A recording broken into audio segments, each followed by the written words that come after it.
अस्सलाम वालेकुम दोस्तों। तो कैसे हैं आप सब लोग। उम्मीद है आप सब लोग ठीक होंगे, खैरियत से होंगे। मैं हूं आपका होस्ट अली।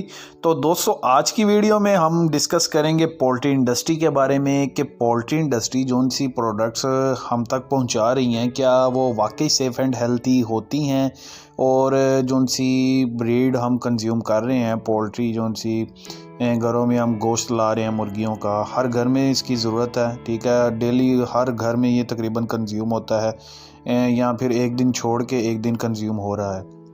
तो इसका मकसद ये था कि लोगों के अंदर अवेयरनेस होनी चाहिए कि क्या वो जो सी चीज़ खा रहे हैं उसके बारे में उनको इन्फॉर्मेशन भी होनी चाहिए कि वो सेफ़ एंड हेल्दी है भी है या नहीं। तो चलिए इसके बारे में थोड़ी सी डिस्कशन करते हैं, थोड़ी सी डिटेल में डिस्कशन करते हैं।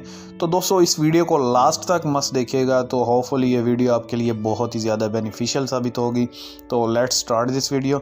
तो दोस्तों पाकिस्तान में जोन सी है ना ब्रांड्स जोन से हैं, प्राइवेट ब्रांड्स हैं, उनमें आता है कैडेंस आ गया, सेब्रोसो आ गया, बिग बर्ड आ गया। ये वो ब्रांड्स हैं जिनका नाम है पाकिस्तान में, और ये अच्छा खासा इनका कह लें कि नाम है।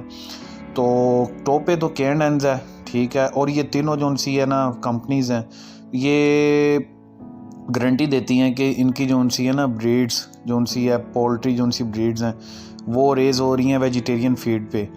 तो इनके जोन से लेबॉर्ट्री टेस्ट वगैरह ये सारी चीज़ों की गारंटीज़ देते हैं। तो मकसद कहने का ये है, क्या ये वाकई ऐसा है कि वाकई जोन सी पोल्ट्री हम कंज्यूम कर रहे हैं वो देसी मुर्गी के बराबर साबित हो भी सकती है या नहीं। तो इसका जवाब दोस्तों ये है, पोल्ट्री इंडस्ट्री जोन सी है वो जोन सी ये कंपनीज़ हैं ले रही हैं एज आ बिज़नेस दोस्तों इस तरह ले रही हैं जिस तरह मिसाल के तौर पे ये जोन सी मुर्गी कहते हैं कि तैयार हो जाती है जी, 1 माह में तैयार हो जाती है 4 से 5 हफ्तों में, ठीक है। तो 4 से 5 हफ्तों में वो इस तरह तैयार हो जाती है। ज़ाहिर बात है इनके लिए कंट्रोल शेड्स इन्होंने बनाए होते हैं, ठीक है। कंट्रोल शेड्स में क्या होता है कि उनको खुराक मिलती है, ठीक है, और वहाँ पे वो बैठ जाती हैं मुर्गियाँ, जहाँ पे इन्होंने खाना खाना है और वहीं पे इन्होंने बैठ जाना है। तो इनकी कोई कह लें कि आउटडोर गेम नहीं है, कोई बाहर जाके ये टहलती नहीं ना, कहीं जा नहीं सकती, और इनके लिए कंजस्टेड एरिया होता है। तो कई दफ़ा इस तरह भी आपने सुना होगा कि कोई बीमारी आती है खुदा ना खास्ता इनमें, तो सारे का सारा कंट्रोल शेड ही ना जोन सा ख़त्म हो गया, सारी की सारी मुर्गी मर गई। तो ज़ाहिर बात है कंजस्टेड एरिया होता है, ठीक है। बड़े बड़े इन्होंने वेपोरेटर्स लगाए होते हैं, पंखे लगाए होते हैं इनको कूलिंग के लिए गर्मियों में, और सर्दियों में जोन से हैं उनको हीट अप रखने के लिए बड़े बड़े हीटर्स लगाए होते हैं। तो दोस्तों कहने का मकसद ये है कि जोन सी पोल्ट्री है ना हमारी, और जोन सी है ये ब्रीडर्स जोन सी ये पोल्ट्री ब्रीड है जिसको हम कहते हैं कोब या हब्बर्ड, ठीक है। ये जोन सी हम कंज्यूम कर रहे हैं ना, वाइट कलर की मुर्गी जोन सी हम ब्रॉयलर जोन सी मिल रही है हमें मार्केट में। तो जोन सी है ये इजीली जोन सी अवेलेबल होती है मार्केट में। कहते हैं कि कभी इसका रेट 150 हो गया, 200 हो गया, 250 हो गया। तो ये मार्केट कह लें कि स्ट्रेटजी होती है, इसका रेट हर मंथ अप डाउन होता है।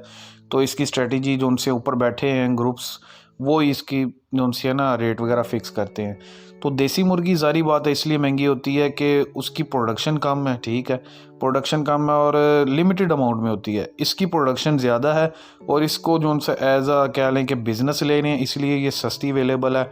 और जो सा लोग कहते हैं कि ये जो सी मुर्गी खुद खड़ी नहीं हो सकती तो ये हमें क्या खड़ी करेगी, तो ये गलत कहते हैं। सारी बात है वो मुर्गी कंट्रोल शेड से बाहर नहीं निकल सकती, वो उन्होंने 4 हफ्ते या 5 हफ्ते एक ही कंट्रोल शेड में रहना है, बच्चे से लेके बड़े हो जाना है। तो उनको फीड भी इतनी हाई रिच इन प्रोटीन मिलनी है, तो उन्होंने जल्दी ग्रो अप कर जाना है और वहाँ पे खड़े होना है, वहाँ पे बैठ जाना है, हर चीज़ उन्होंने उसी एरिया में करनी है। जिसकी वजह से क्या होता है कि उनकी बॉडी जो उनसी है वेट जल्दी गेन करती है, प्रोटीन उनकी बॉडी में जल्दी डिज़ोल्व हो रही होती है, ठीक है।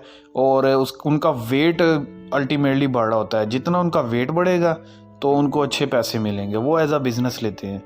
तो इसका कोई इशू नहीं है कि इसका नुकसान वगैरह, तो कि ज़ाहिर बात है इतनी इतनी बड़ी इंडस्ट्रीज़ हैं, इनको गवर्नमेंट भी मॉनिटर कर रही है, हर चीज़ अवेलेबल है। बरसों से हम लोग सुन रहे हैं कि पोल्ट्री में ऐसी बीमारियां आती हैं, नो डाउट आती हैं, लेकिन एक लिमिटेड टाइम के लिए आती हैं, उसके बाद इसमें कोई किसी किस्म की बीमारी नहीं है। तो आप बिला झिझक इसको कंज्यूम कर सकते हैं। हाँ, लेकिन ये है कि excess of everything is bad. ज़्यादा भी इसको कंज्यूम ना करें, लिमिटेड अमाउंट में करें। हफ्ते में तकरीबन 2 से 3 दफ़ा कंज्यूम करें, कोई इशू नहीं है।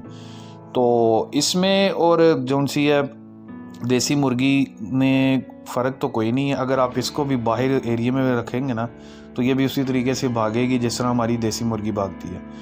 तो दोस्तों जौन सी देसी मुर्गी इसीलिए कॉस्ट करती है, महंगी करती है, रखती है कि एक तो उसकी प्रोडक्शन कम है, और देसी में भी बहुत सी ब्रीड्स आ जाती हैं जिसमें गोल्डन मिस्री और भी काफ़ी सारी ब्रीड्स हैं। तो प्योर देसी भी आपको जो ना सी फाइंड आउट करने में भी काफ़ी टाइम लगता है। इसीलिए ये जौन सी है ये ब्रॉयलर जौन सी है मार्केट में इजीली अवेलेबल है। हर घर में इजीली ये कहते हैं कि मिल जाती है। हर घर के पास कोई ना कोई ब्रॉयलर शॉप होती है, ठीक है, जहाँ से मुर्गी मिल जाती है। तो वहाँ से आप इसको ला के कंज्यूम कर सकते हैं। तो इतना इशू नहीं है, आप हफ्ते में 2 से 3 दफ़ा कंज्यूम करें। और ये ब्रीड जिस तरह मैंने बताया कोब और हबर्ड है, जो कि एक 15 से 16 साल की रिसर्च के बाद ये ब्रीड जो सी है कह लें कि एक नतीजा निकला था इस ब्रीड का, जिसको एंड पे उन्होंने फाइनलाइज़ किया कि इस ब्रीड को as a nutritional point of view as a protein हम कंज्यूम कर सकते हैं और इसके साइड इफ़ेक्ट्स नहीं हैं।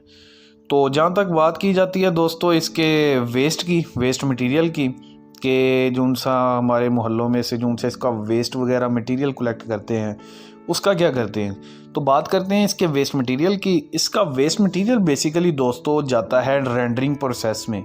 रेंडरिंग प्रोसेस क्या होता है कि रेंडरिंग प्लांट्स लगे होते हैं जिसमें एक बहुत ही बड़ा प्रेशर कुकर टाइप होता है, ठीक है। वहाँ पे ये सारा वेस्ट मटेरियल उसमें जाके कुक होता है। कुक कह लें कि एक हाई टेम्परेचर पे, ठीक है, उसको इतना हीट अप करते हैं कि उसके अंदर से जो सी है ना फ्यूमिगेशन होती है, जो सी वेपोरेशन हो जाती है जो सी वेस्ट मटेरियल की, और पीछे जो सा रह जाता है ना सॉलिड मटेरियल, वो बेसिकली प्रोटीन है।